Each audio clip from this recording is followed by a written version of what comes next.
जी अस्सलाम वालेकुम। आज की वीडियो स्पेशली उन लोगों के लिए है जिन्होंने अपना सिस्टम एफबीआर से इंटीग्रेट करवा लिया है या उन्होंने करवाना है और सॉफ्टवेयर वो यूज कर रहे हैं या उन्होंने अभी इंस्टॉल करना है। देखें, बाकी सॉफ्टवेयर की ट्रेनिंग वीडियोस तो हमारे चैनल पे अवेलेबल है, बट ये वीडियो स्पेशली एफबीआर के मुताबिक बनाई जा रही है कि हम किस तरह से आइटम ऐड करेंगे, किस तरह से उसकी सेल करेंगे, सेटिंग किस तरह से करेंगे। देखिए, जो भी आपका सॉफ्टवेयर वेंडर है या हमसे आप इंस्टॉल करवाते हैं, किसी से भी करवाते हैं, अगर आप पीसी पे इंस्टॉल करवाते हैं अपने सिस्टम के ऊपर, तो वो एक प्रोग्राम इंस्टॉल करते हैं। एक एफबीआर का प्रोग्राम होता है PRAL के नाम से। ये IMS सिस्टम होता है। यहाँ पर POSID वगैरह, एक्सेस कोड वगैरह सारा कुछ, ये सेटिंग अगर आप हमसे करवाते हैं तो हम सारा कुछ आपको इंटीग्रेशन करके देते हैं। ठीक है, A to Z सारा कुछ करके देते हैं। इसके लिए आपके पास अपना एफबीआर का जो अकाउंट है ना, वो होना चाहिए। ठीक है, इस तरह से लॉगिन वगैरह आपने करना है, तो यहाँ पर आपकी PS की जो आपके वकील हैं जो भी है, वो आपका ये NTN वगैरह सारा कुछ बना देंगे, आपका शॉप का डिटेल वगैरह सब कुछ। ठीक है, तो अब बात देखें, अगर कोई इंटीग्रेट करवाने तो बात आती है जी इसमें आइटम्स किस तरह से ऐड करें, टैक्स किस तरह से ऐड करें, मैनेज किस तरह से होगा। तो वो मेन सवाल होता है। देखिए, सबसे पहले तो आपने यहाँ पर देखिए, अगर आप हमसे करवाते हैं, हमने सारी सेटिंग आपको करके देते हैं। बहरहाल फिर भी आपको देखिए, सेटिंग में आप जाते हैं तो आपके पास यहाँ पर ऑप्शन आता है जी, आपने एफबीआर सेल्स मैनेज करनी है, तो आप उसको चेक कर देते हैं। फिर डाटा पे पोस्ट मेथड मेथड होता है। ऑनलाइन का मतलब ये होता है कि आप जैसे ही आपने सेल की, फौरन एफबीआर की साइट पे पोस्ट हो जाती है वो। ऑफलाइन का मतलब ये होता है कि आप ये जो सॉफ्टवेयर इंस्टॉल करते हैं ना, इस सॉफ्टवेयर की सर्विस चल रही होती है, जिसको हम जो है ना फिस्कलाइजेशन सर्विस कहते हैं। जो एफबीआर की सर्विस होती है यहाँ पे चल रही होती है आपके सिस्टम के अंदर। अब यहाँ पे अगर आप देखेंगे, ये देखिए, ये सर्विस होती है फिस्कलाइजेशन सर्विस। ठीक है, अब अगर आप यहाँ पे मोड ऑफलाइन चूज करते हैं तो इस सिस्टम क्या करेगा, अ, इस एफबीआर के सिस्टम को डाटा सेंड करेगा, वो उसके बदले में हमें एक एफबीआर की जो है ना इनवॉइस नंबर दे देगा और QR कोड दे देगा, जो कि हम इनवॉइस पर प्रिंट करवा लेते हैं। और बाद में वो अपनी मर्जी से डाटा को एफबीआर के सर्वर पर अपलोड करेगा। ठीक है जी, वो उसकी मर्जी को कब करता है कब नहीं करता। पर लाइव का ये होता है कि फौरन उसकी वेबसाइट पे अपलोड कर देता है डाटा। और इसके लिए आपको नेट चाहिए होता है। अगर ऑफलाइन है तो आपको, अगर आपको लगता है आपको हर वक्त नेट अवेलेबल नहीं होता, तो आप ऑफलाइन चूज कर सकते हैं। और यहाँ पे मोड होता है कि अभी आप इसको टेस्ट मोड कर रहे हैं या लाइव कर रहे हैं। टेस्ट मोड से क्या आता है कि जो भी आपको एफबीआर टेस्ट आईडी जनरेट होती है, इसकी मैं आपको दिखा देता हूँ। यहाँ पर आपके पास क्लाइंट रजिस्ट्रेशन अगर आप जाते हैं, यहाँ पर टेस्ट आईडी, तो ये कुछ टेस्ट आईडी जो है ना वो होती है, जनरेट होती हैं। तो ये टेस्ट आईडी हम यहाँ पर लिखते हैं, तो इसकी मदद से हम जो है ना वो पहले इसको टेस्ट कर लेते हैं कि वाकई डाटा एफबीआर के पास जा रहा है, इनवॉइस रिटर्न आ रही है। बाद में हम इसको लाइव कर देते हैं। तो जो भी आपकी सेल्स होती है वो एक्चुअल एफबीआर के पास जो है ना वो जा रही होती है, आपकी लाइव सेल्स वगैरह। ठीक है, जो भी डाटा होता है, तो इस चीज का भी आपने ध्यान रखना होता है। बाकी यहाँ पर आपकी एफबीआर आईडी अपनी होगी। अगर आपने यहाँ पे ऑप्शन लाइव चूज किया हुआ है ऑनलाइन, तो यहाँ पर इसका टोकन भी होता है। वो टोकन जो है ना, आपका जो ये जो सिस्टम होता है मैनेजमेंट, यहाँ पर टोकन आपको मिल जाता है उसका, वो हम सारा आपको सेटिंग करके देते हैं। ठीक है, तो ये तो सारा कुछ एक्सप्लेन कर दिया। तो अभी हम अगर यहाँ पे देखते हैं कि हम आइटम्स इसमें किस तरह से ऐड करेंगे। देखें, फर्स्ट ऑफ ऑल उसको ये समझना जरूरी है कि हमारे पास कुछ मोस्टली पाकिस्तान में आइटम्स जो होती हैं, एक नॉर्मल टैक्स आइटम्स होती हैं, 17% टैक्स इस पे लगता है। ठीक है, और एक 12 शेड्यूल आइटम्स होती हैं, इसमें हमारे पास फ्रूट जूस वगैरह, आइसक्रीम, सिगरेट से शैम्पू वगैरह। ठीक है, उसके बाद हमारे पास रिटेल पैकिंग वगैरह, शू पॉलिश, फर्टिलाइजर, सीमेंट वगैरह, फ्रिज वगैरह, टेलीविजन, हाउस होल्ड आइटम्स। ठीक है, पेंट्स वगैरह, टाइल वगैरह, लुब्रिकेटिंग ऑयल्स, ये सारी टाइल्स वगैरह, मोटरसाइकिल, ये सारी चीजें इसके अंदर आ जाती हैं। ठीक है जी, ऑटो पार्ट्स वगैरह, ये सारा थर्ड शेड्यूल में आता है। और थर्ड शेड्यूल सिंपल टैक्स जो होता है हमारा, 70% उससे डिफरेंट होता है। ठीक है जी, सिंपल टैक्स में क्या होता है कि आपका जो अमाउंट होती है, जो MRP अमाउंट होती है, उसमें से जो है ना वो टैक्स निकलता है। अगर 150 रुपए की एक चीज है, ठीक है, अगर एक 150 150 रुपए की चीज है, तो उस पर 17% अगर टैक्स है, ठीक है, तो उसको हम जो है ना वो उससे डिवाइड करते हैं, तो 128 रुपीज ये कीमत जाएगी एफबीआर के पास। और जो बाकी आपका जो टैक्स है, ठीक है, इसमें से तकरीबन 21 रुपए वो इसका टैक्स निकलेगा। ठीक है, वो सिस्टम ऑटोमेटिक उसको करेगा। बट थर्ड शेड्यूल में ऐसा नहीं होता। थर्ड शेड्यूल में क्या होता है कि आप ये देखिए, ये एक आइटम है ना, ये थर्ड शेड्यूल की आइटम है। अब यहाँ पर देखिए, थर्ड शेड्यूल में हमेशा हमें दो कीमतें देनी पड़ती हैं, एक आरपी और एक एमआरपी। ठीक है, आरपी प्राइस होती है जिसमें टैक्स इंक्लूड नहीं होता। उसके बाद देखिए, इसमें इन्होंने बताया भाई जी, इसकी आरपी है 152, इसका जो टैक्स है वो ये क्या शो कर रहे हैं यहाँ पर 27.46। टोटल इसकी जो वैल्यू बनती है 180। कस्टमर को जब आप सेल करते हैं, कस्टमर 180 पे करता है। ठीक है, और जो इसकी इसमें टैक्स ऑलरेडी इंक्लूड होता है जो कस्टमर पे कर रहा होता है। ठीक है, बट इसको हम सिस्टम में किस तरह से एंटर करेंगे, क्योंकि कुछ लोग ऐसा करते हैं कि वो 180 प्राइस के ऊपर ही जो टैक्स है वो ऐड कर देते हैं। अब तो उससे आपके जो है ना वो हिसाब साब सारा खराब हो जाता है। तो इसी वजह से इसके लिए हमने वीडियो बनाया था, ताकि आपको गाइड कर सकें किस तरह से आइटम हम सेव करेंगे। हम दो आइटम सेव करते हैं, एक सिंपल टैक्स आइटम 17% और एक हेल्थ शेड्यूल की आइटम हम सेव करेंगे यहाँ। उसके लिए आपने देखिए प्रोडक्ट्स में जाना है। देखिए बाकी कैटेगरी मैन्युफैक्चर वगैरह ये सारा कुछ वीडियो अलग से बनी हुई है, इसको हम डिस्कस नहीं करेंगे। हमारा मेन पॉइंट जो है वो यही है कि हमने एफबीआर के मुताबिक डाटा किस तरह सेव करना है अपने सिस्टम के अंदर। देखिए यहाँ पे प्रोडक्ट हम ले लेते हैं, ये एबीसी लेट्स से टेस्ट आइटम, इसको हम रख लेते हैं एबीसी टेस्ट आइटम सिंपल। इसको लिखते हैं भाई सिंपल टैक्स। ठीक है जी। अब सिमिलर टैक्स 18 भी हो सकता है, 20 भी हो सकता है, 18% भी हो सकता है, वो उसको हम मैनेज करते हैं। देखिए आगे जो पैकिंग है हम एक ही दे देते हैं। अब इसकी जो कॉस्ट प्राइस हमें कितने रुपए का आया, हम यहाँ देते हैं 100 रुपए का आया। और रिटेल प्राइस 150 का हम इसको सेल करते हैं। स्टॉक हम लिख लेते हैं यहाँ पे फिलहाल 10। ठीक है, अब ये आपने कर लिया। अब ये हम जो वो आइटम सेव कर रहे हैं जो थर्ड शेड्यूल आइटम नहीं है, जो सिंपल इस पर टैक्स अप्लाई होता है, वो नॉर्मल टैक्स है। ठीक है, नॉर्मल टैक्स कर लेते हैं आप। अब यहाँ पर देखिए एक ऑप्शन होता है आरपी। इसकी आरपी लाजमी नहीं है कि हम दें, क्योंकि ये नॉर्मल आइटम है, इसकी आरपी लाजमी नहीं है कि हमने आरपी जो देनी है वो लाजमी नहीं है इसकी। ठीक है, इसकी कॉस्ट और रिटेल ही काफी होती है। अब यहाँ पे ऑप्शन होता है जी आपके पास जो जीएसटी कितने परसेंट है, इसमें मैं 17 लगा देता हूँ। उसके बाद इस पे जो टैक्स कौन सा है, नॉर्मल है या थर्ड शेड्यूल है, नॉर्मल मैंने चूज कर दिया। ठीक है, और आप देखिए मैंने इसको सेव कर दिया। इसको मैंने अच्छा सेव करने से पहले एक और चीज है कि अगर आप लिस्ट में जाके इसको एडिट करता हूँ तो यहाँ पे पीसीडी कोड लाजमी देना आपने। आप इन आइटम्स का जो पीसी कोड है, आपके जो आइटम्स है उनका पीसी कोड आपने लाजमी देना होता है। पीसीडी कोड अपने वकील से पता कर सकते हैं, या आप नेट पे भी सर्च कर सकते हैं कि इन आइटम का पीसीडी कोड क्या होता है। इसके बगैर आप के लिए जो है ना वो डाटा पोस्ट नहीं होगा। मैं डेमो के लिए कुछ भी यहाँ पे लिख देता हूँ इस मरतबा। ठीक है, मैंने ये कर दिया, तो मैं इसको अपडेट भी कर देता हूँ ताकि ये मेरे पास सेव हो। तो ये आइटम अब मैं हम जो आइटम ऐड करेंगे ना वो थर्ड शेड्यूल की आइटम ऐड करेंगे इसके अंदर। ठीक है जी। उसके लिए हम क्या करते हैं, हम ये जो हमारे पास डेमो के लिए आइटम था हम इसको ले लेते हैं। ये देखिए ये मैक्स बाहर है 275 ml। इसको हम ले, यहाँ पे आपकी एसी फ्रिज जो भी चीज है सारा कॉन्सेप्ट सारा सेम है, मकसद है आपको समझाना। ठीक है, अब यहाँ पे लेट्स से के विम, अब इसको क्या है कि ये है हमारे पास लेमन मैक्स 275 ml। ठीक है, अब यहाँ पर डिफरेंस देखिएगा, यहाँ पे डिफरेंस क्या आ रहा है। अब यहाँ पे जो कॉस्ट है उसकी कॉस्ट हमें फर्ज करें, लेट्स से कि इसकी जो एम है यहाँ पे जो कीमत है ना, जो जिस पे हम कस्टमर को देंगे वो 180 आ रही है। और हम इसको लगाते हैं जी कि हमारे पास लेट्स से कि आई है जी 145 की फर्ज करें। अब यहाँ पे जो कीमत आएगी यहाँ पे क्या आएगी, यहाँ पर कीमत इसकी एमआरपी ही आएगी, यहाँ पे आरपी नहीं आएगी, यहाँ पर एमआरपी कीमत आएगी इस जगह पे। ये जो देखिए 180 जो टैक्स में जिसमें इंक्लूड होता है वो यहाँ पे आइटम कीमत आएगी, जो कि आएगी इसकी 180 कीमत। 180 लिख देंगे यहाँ पे। अच्छा, अब यहाँ पे जो मेन डिफरेंस है ना नॉर्मल और थर्ड शेड्यूल में, वो यहाँ पे आपको आपको बताते हैं।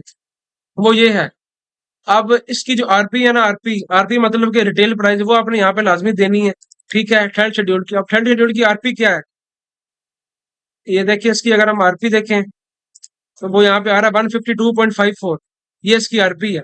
और ये आपने यहाँ पे लाजमी देनी है। थर्ड शेड्यूल में आरपी और एमआरपी ये दोनों लाजमी, ये एमआरपी होगी जिसपे हम कस्टमर को सेल करेंगे, और ये एफबीआर के डाटा के लिए हमने यहाँ पे लिख दिया जी भाई हमें 152.54 रुपए की ये इसकी आरपी है। ठीक है, टैक्स कितना परसेंट है, फर्ज करें इस पे 18% टैक्स है। टैक्स टाइप क्या है इसकी, थर्ड शेड्यूल है। सही है, सेव कर दिया आपने, ओके हो गया, चल ये सेव हो गया। अच्छा, अब हमने देखिए, अब हमने इसको टेस्ट करने के लिए हम आपको चेक करवाते हैं, क्योंकि लाइव डाटा पोस्ट नहीं करेंगे, अभी हम टेस्ट करेंगे इसको। सेल में हम गए, कस्टमर आप कोई सेव है तो चूज कर सकते हैं, लाजमी नहीं है कस्टमर, ठीक है। एंटर की प्रेस की। अच्छा, इसके मुकम्मल वीडियो सॉफ्टवेयर किस तरह यूज कर रहे हैं वो सारा अवेलेबल है, ये आपको पता है मेन टॉपिक हमारा है एफ बी आर सेल्स को किस तरह मैनेज करना है, ठीक है ना। ये चीज आपने करनी है। तो अभी यहाँ पर देखें, हमारे पास दो आइटम है, देखिए अगर बारकोड लगाया हुआ है, बारकोड से भी आप यहाँ पे स्कैन कर सकते हैं, आइटम नेम से भी यहाँ पे सर्च कर सकते हैं। अब हम दो आइटम यहाँ पे सेल कर रहे हैं। एक एबीसी टेस्ट आइटम है जिसपे नॉर्मल टैक्स है, इसको हमने चूज कर लिया, इसमें 17% टैक्स है। एक ये हम सेल करेंगे। दूसरा आइटम जो हम सेल करेंगे वो लेमन मैक्स सेल करेंगे, जिसपे हमारा पास 18% थर्ड शेड्यूल टैक्स है, ठीक है। टोटल बिल की जो वैल्यू होगी हमारे पास वो 330 रुपये होगी है, ठीक है। इसको कंट्रोल एस प्रेस करके हम सेव करेंगे। यस। अब ये देखें यहाँ पर देखिए पीसीटी कोड इज रिक्वायर्ड, ठीक है। Invalid data receive PCT code, अब यही चीज जो है ना आपको बताने के लिए हमने पीसीटी कोड छोड़ दिया था इसका, तो आप ताकि आपको बता पाए। ये देखें आप किसका पीसीटी कोड आपने दिया, लेमन लेमन मैक्स का, देखें पीसीटी कोड आपने छोड़ दिया, तो इस वजह से आपको एरर आ गया। अब पीसीटी कोड इसका कुछ भी हम यहाँ पे कर लेते हैं एक मरतबा, ठीक है। इसको अपडेट कर देते हैं, अब हम इसको सेल करेंगे। तो ये अब हम इसको सेल आउट करेंगे। अच्छा जी, अब हम अगेन सेल करते हैं, ठीक है। एबीसी टेस्ट आइटम, इसके बाद 11 मैक्स, ठीक है। अब यहाँ पे कंट्रोल एस प्रेस किया और देखिए भाई इनवॉइस रिसीव्ड, ठीक है। आप ऊपर देखें, अब यार इनवॉइस नंबर हमें आज का साल लिखा हुआ टेस्ट, क्योंकि टेस्ट कर रहे हैं इसलिए टेस्ट इनवॉइस नंबर है, ओके हो गया। प्रिंट हम नो कर देते हैं। और अभी आपको पहले तो हम चेक करवाते हैं इसकी जो रसीद है, उसके लिए आपने अगर थर्मल प्रिंट यूज कर रहे हैं तो आप यहाँ पे रसीद चूज करनी है जी। Sale thermal with F B R, ठीक है। सेल हिस्ट्री में जाते हैं, चेक पे क्लिक करते हैं, डबल क्लिक करते हैं, इसको व्यू करते हैं। अब यहाँ पर इसने ये हमारे पास एफ बी आर का जो बिल है, एफ बी आर के मुताबिक हमारे पास यहाँ पे आपको मैं दिखाता हूँ। ये देखिए आइटम, उस पर टैक्स कितना लगा, टैक्स की वैल्यू कितनी है वो आ गई, टैक्स की उस जगह उसकी वैल्यू आ गई। 330 रुपये बिल है, टैक्स कितना चार्ज हुआ है 49.25, और 330 रुपये यहाँ पे टोटल बिल है। यहाँ पे एफ बी आर का invoice number, F B R की पी एस आई डी और ये क्यू आर कोड यहाँ पे आ गया है, ठीक है। यहाँ पे टेस्ट क्यों लिखा है, क्योंकि हम इसको टेस्ट कर रहे हैं। जब हम इसको लाइव कर देंगे तो यहाँ पे टेस्ट नहीं आएगा, ठीक है। यहाँ पे तो सिस्टम में हमें इनवॉइस रिसीव हो चुकी है। एक और हम रिपोर्ट यहाँ पे देखते हैं, sale report with F B R, जिसमें एफ बी आर का डाटा देखिए यहाँ पर एक आई है जी, F B R invoice number, PSID, ठीक है, सिस्टम का इनवॉइस नंबर, डेट, और टोटल कितना है और टैक्स कितना चार्ज हुआ है, ठीक है। इसको हम प्रिंट भी कर सकते हैं बाद, इस रिपोर्ट को हम प्रिंट आउट भी कर सकते हैं, ठीक है। अच्छा, अब हम देखते हैं जी, यहाँ तो हो गया। अब एफबीआर के पास डाटा गया या नहीं गया, ठीक है, वो जाते हैं हम डिक्लेरेशन में जाएंगे, sale tax, IMS physical report में चले जाएंगे, ठीक है। फिजिकल रिपोर्ट में आने के बाद यहाँ पे हम जो टैक्स पीरियड चूज कर लेते हैं, क्योंकि मई है, टैक्स पीरियड हम वही चूज कर लेते हैं। एफ बी आर का इनवॉइस नंबर अगर है तो वो यहाँ पे दे देने थे, यहाँ पे एफ बी आर की पीएस आईडी है वो यहाँ पे हम दे देते हैं। एफ बी आर की जो पीएस आईडी है हमारे पास यहाँ पर, वो ये है, वो यहाँ पे दे देते हैं हम, यहाँ पे सर्च कर देते हैं। अच्छा, यहाँ पे कह रहा है जी please please select mode of transaction. अब यहाँ पर जो मोड ऑफ ट्रांजेक्शन है हम सैंड बॉक्स चूज करेंगे। सैंड बॉक्स मतलब होता है कि यहाँ पे टेस्ट के लिए लाइव का ऑप्शन होगा, तो लाइव मतलब कि आपका जो डाटा लाइव डाटा चेक करने के लिए, क्योंकि हमने टेस्ट आईडी टेस्ट डाटा इसमें सेव करवाया, तो हम सर्च कर लेते हैं यहाँ पर। सर्च पे क्लिक किया, देखें डाटा पोस्ट हो चुका है एफपीआर के पास।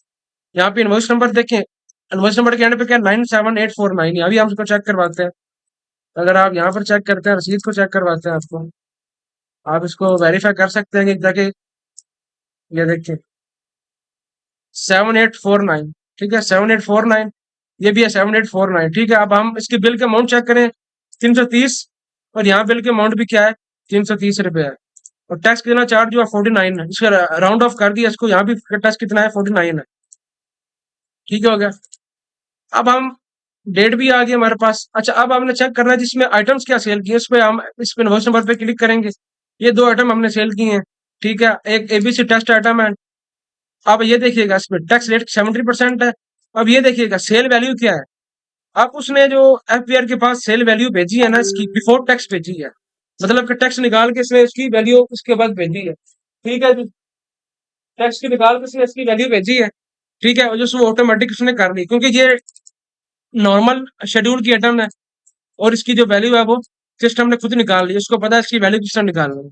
टैक्स कितना चार्ज हुआ, 21,709 रुपए, और टोटल अमाउंट कितनी, 150, जो हमने कस्टमर से ली है। ठीक है, फिर हमारे पास लेमन मैक्स आ गया। लेमन मैक्स की अगर आप देखें यहाँ पर सेल वैल्यू कितनी आ रही है जी, 152.54। ठीक है, अब आप ये चीज अगर चेक करें कि अगर लेमन मैक्स की वैसे हम देखते हैं ना वहाँ पे वैल्यू, लेमन मैक्स की जो वैसे प्राइस है वो क्या 180 है। सिस्टम कौन सी प्राइस उठा रहा है, वो उसको पता है ये थर्ड शेड्यूल आइटम है, तो उसने यहाँ पर आरपी उठाई है। ये देखें, ये आरपी 152.54, उसने ये की कीमत उठाई है थर्ड शेड्यूल के लिए, और यही चाहिए होती है कीमत आपको 152। उसमें आप अगर आप टैक्स चार्ज कितना आ गया 227.46, हमने नहीं बताया टैक्स कितना चार्ज करना है, सिस्टम ने खुद टैक्स निकाला। अगर आपको मैं दिखाऊं इसके टैक्स कितना होता है, देखें 227.46, वही सेम टू सेम टैक्स जो है ना वो अभी के पास गया है, जो डाटा हम चेक कर सकते हैं। ठीक है ना, यहाँ पर अगर आप देखें 27.46, और टोटल जो टैक्स के बाद इसकी जो वैल्यू बनती है 180 बनती है। ठीक हो गया, मतलब कि बिल्कुल एक्यूरेट डाटा हमारा अब मेरे के पास जा रहा है। और अगर इस तरह से आप सेव करेंगे, फर्ज करें यहाँ पर अगर आप इसको आरपी प्लस नहीं देंगे ना, ठीक है, आरपी अगर आप नहीं देंगे तो यहाँ आरपी सेल वैल्यू जीरो आ जाएगी। या अगर आप यहाँ पर क्या नाम है, ये जो वैल्यू है, ठीक है ना, यहाँ पर 180 दे देंगे, तो 180 पे टैक्स अप्लाई होके वो वैल्यू कुछ और ही बन जाएगी। ठीक है ना, तो ये कुछ इंस्ट्रक्शन है जो आपने फॉलो करनी है इस चीज के लिए। और बाकी देखिए एक और बात है, अभी जो हमने जो टेस्ट किया है वो लाइव किया है, अगर मैं इसको टेस्ट को ऑफलाइन करता हूँ यहाँ पे और सेव करता हूँ, ठीक है, मैं आपको ये भी चेक करवाए थे हम आपको। अब यहाँ पर एक आइटम हम सेव करते हैं, अब ये डाटा क्या आ जाएगा, पहले एफबीआर के पास सॉफ्टवेयर के पास जाएगा। एफबीआर का जो सॉफ्टवेयर है उसकी जो सर्विस के पास भेजेगा, वो सर्विस अपनी मर्जी से एफबीआर के पास डाटा अपलोड करेगी। हाँ, ये है कि उसी वक्त वो हमें इनवॉइस नंबर तो वापस ही रिटर्न कर देगी, पर डाटा जो यहाँ पर शो होगा वो शायद आपको एक दिन के बाद शो होगा, 2 दिन के बाद शो, वो डिपेंड करता है जी आपकी नेट की स्पीड पे या एफबीआर की जो है ना वो सर्विस पे डिपेंड करता है। ठीक है ना, तो आपको ये चीज हम चेक करवा देते हैं। ठीक है, अब यहाँ पर हम करते हैं जी, यहाँ पर सेल, यार से यही आइटम से लेमन में सेल कर लेते हैं, सेव करते हैं। ओके, अब यहाँ पर देखिए पहले क्या मैसेज आया था जी, इनवॉइस रिसीव्ड सक्सेसफुली, यहाँ पे आपको मैसेज क्या है, फिजिकल इनवॉइस नंबर जनरेटेड, मतलब उसने नंबर हमें दे दिया है, ठीक है, क्यूआर कोड भी दे दिया है, बट अभी वो उसने मेरे के पास इसको अपलोड नहीं किया। ओके कर दिया हमने, नो। अगर मैं उसकी रसीद चेक कर रहा हूँ सेल हिस्ट्री में जाके,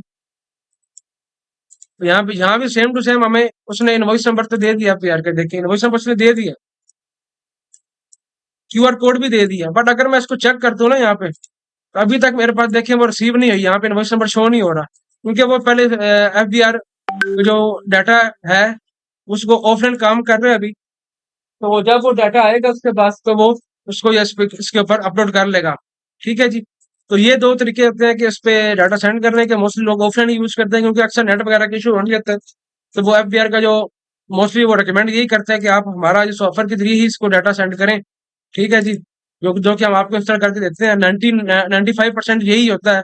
और अगर आपका सॉफ्टवेयर ऑनलाइन या क्लाउड बेस्ड है तो उसके लिए फिर हम लाइव डाटा यूज करते हैं। ठीक है जी, तो ये कुछ इंस्ट्रक्शन थी इसके वाले से। ठीक है, अच्छा एक और चीज जो लोगों का सवाल होता है कि यार क्या हमें हम सिर्फ चाहते हैं कि हमने स्टॉक मैनेज नहीं करना, हमने सिर्फ ये हफ्ते के एंड पे या दिन के एंड पे हम चाहते हैं जो भी हमने सेल्स की है ना वो हम सिस्टम में पोस्ट कर दें, उसके लिए क्या हमें परचेज भी ऐड करनी होगी, क्या हमें सारा प्रोसेस फॉलो करना होगा, तो उसका जवाब है नहीं। अगर आपने स्टॉक मैनेज नहीं करना, आप सिर्फ और सिर्फ एफबीआर को डाटा सेंड करने के लिए काम कर रहे हैं, आपने कोई परचेज एंटर ना करें, सिर्फ प्रोडक्ट का नाम सेव कर लें, उसकी उसकी कीमतें आप अप टू डेट रखें, कीमतें सेव कर लें, और सेल में जब आप सेल करेंगे इसको, ठीक है, उसी तरह आपका जो है ना वो डाटा एफबीआर के पास जाता रहेगा। और करंटली ये ख्याल रखना है आपने कि अगर आप ऑफलाइन सिस्टम एफबीआर का ये जो सेटअप है इसके जरिए डाटा सेंड कर रहे हैं, ठीक है, तो इसके लिए आप ट्राई करना है कि आप जब भी ये इनवॉइस बनाएं उस वक्त अगर नेट नहीं है तो 2-3 घंटे बाद या उसमें नेट अवेलेबल है तो नेट ऑन कर रहे हैं ताकि डाटा फुरी चला जाए। अगर डाटा हफ्ते का आपका रखा रहेगा तो शायद वो काफी टाइम टाइम लग सकता है उसको डाटा को अपलोड होने में। ठीक है जी, तो ये चीज का आपने ख्याल रखना है। ठीक है, इससे आपकी जो है ना वो ज्यादा चांस है कि आपका डाटा इजीली अपलोड हो। देखिए अब एफबीआर जो लाइव डाटा है वो अक्सर तौर पे उसको सपोर्ट भी नहीं करता, जब हम लाइव इसको करते हैं ऑनलाइन, तो अक्सर हमें एक एरर आ जाता है। वो क्यों आता है? क्योंकि देखें, बहुत सारे जो लोग हैं एफबीआर से जो है ना इंटीग्रेटेड है, एफबीआर से जुड़े हुए हैं। तो आप सोचें कि पाकिस्तान में टन के हिसाब से डाटा अपलोड होता है उनके सर्वर पे। आपको पता है यहाँ पे सर्वर अक्सर, जब आपने देखा होगा, कभी कभी एफबीआर की वेबसाइट काम भी नहीं करती। ठीक है, तो इसलिए वो चाहते हैं कि यार आप हमारे सॉफ्टवेयर को डाटा दें, वो अपनी मर्जी से जब उसको लगेगा या डाटा अपलोड करना है तो अपलोड कर दें। ठीक है, तो ये चीज होती है कि इसमें मोस्टली हम आईएमएस सिस्टम इंस्टॉल करते हैं एफबीआर की तरफ से, जो हमें हिदायत दी गई होती है। ठीक है जी। बाकी अगर आपने सिर्फ इसमें डाटा पोस्टिंग करनी, जो तरीकाकार बताया, इसी तरह आप आइटम एंड पे दिन के एंड पे आप इजीली इसको पोस्ट कर सकते हैं, या उससे वक्त पोस्ट करनी है तो उस वक्त आप इसको सेल कर सकते हैं। हाँ, अगर आप स्टॉक भी मैनेज करना चाह रहे हैं तो आपने प्रॉपरली जो नई आइटम आई है उसकी परचेजिंग भी ऐड करनी है, सेल भी ऐड करनी है, रिटर्न वगैरह भी ऐड करनी है। ठीक है, तभी आपका प्रॉपर सिस्टम भी मैनेज रहेगा, एफबीआर का सिस्टम भी मैनेज रहेगा। ठीक है जी। कोई भी मजीद सवाल हो, या आपने अपना सिस्टम एफबीआर से इंटीग्रेट करवाना हो, तो आप हमसे रब्ता कर सकते हैं। आपको नंबर शो हो रहा होगा, और आपका मुकम्मल तौर पे इंटीग्रेट करके देंगे, मुकम्मल टेस्ट करवाएंगे, और मुकम्मल लाइफ टाइम इसकी सपोर्ट होती है। ठीक है, कल को कोई मसला मसला आ जाता है या नई कोई रूल्स एंड रेगुलेशन आते हैं फिर तरफ से, उसका वो पूरी जिम्मेदारी हम लेते हैं। हम उसका अगर हमारी हद तक काम हो, अगर हमें सॉफ्टवेयर में चेंजिंग करनी हो एफबीआर के हिसाब से, तो वो हम करके देते हैं। ठीक है जी, क्योंकि रूल्स एंड रेगुलेशन चेंज होते रहते हैं। ठीक है, तो अगर आपको नोटिस आया है तो आप काइंडली इसको इंटीग्रेट करवाएं। इंटीग्रेशन पे ज्यादा पैसे आपके नहीं चार्ज होंगे, जितने आपके जो एफबीआर को फजूल के नोटिस के पैसे जुर्माना देना पड़ेगा, उस पर आपके चार्ज होंगे। तो इसके लिए अच्छे कंपनी का इंतखाब करें, अच्छे सॉफ्टवेयर वालों का इंतखाब करें। ठीक है, ताकि आपका ये एक चीज प्रॉपरली महफूज हो। ठीक है, वीडियो देखने का बहुत शुक्रिया।